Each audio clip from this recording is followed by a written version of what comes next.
Ndugu zangu, Bwana asifiwe. Naona niko mahali hapa kwenye familia ya mzee Mihambo ambaye leo tumekuja kwake, na nipende sana kujitambulisha kwenu. Naitwa Daudi Emmanuel Jilala, ni mchungaji wa kanisa la EAGT.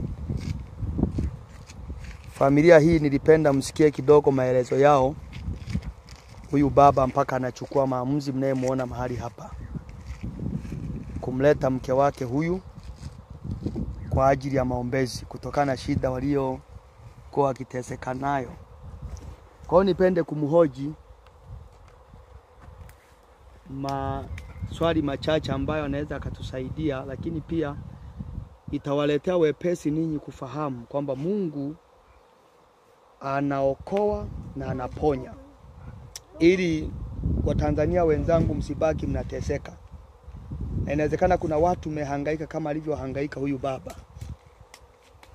Inawezekana mpo mnateseka na nguvu za giza, mauchawi, mapepo, majini yanawahangaisha sana, kama ambavyo mzee Mihambo amehangaika na familia hii miaka, lakini imepelekea akaamua kumpa Yesu maisha yake.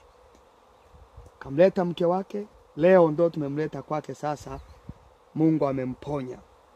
Kwa hiyo nitaanza kumuuliza ambavyo ameanzia kuhangaika na huyu mama.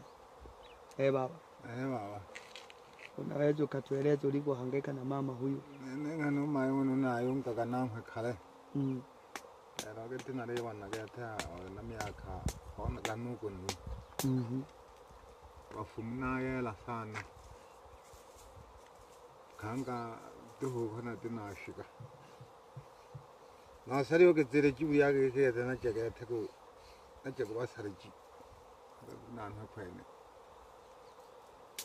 Ampagane hangana nale kuna hapo mambo kama sewa. Sawa. Unajisikiaje kumuona mke wako amerudi namna hii, amepona? Na mwana kanga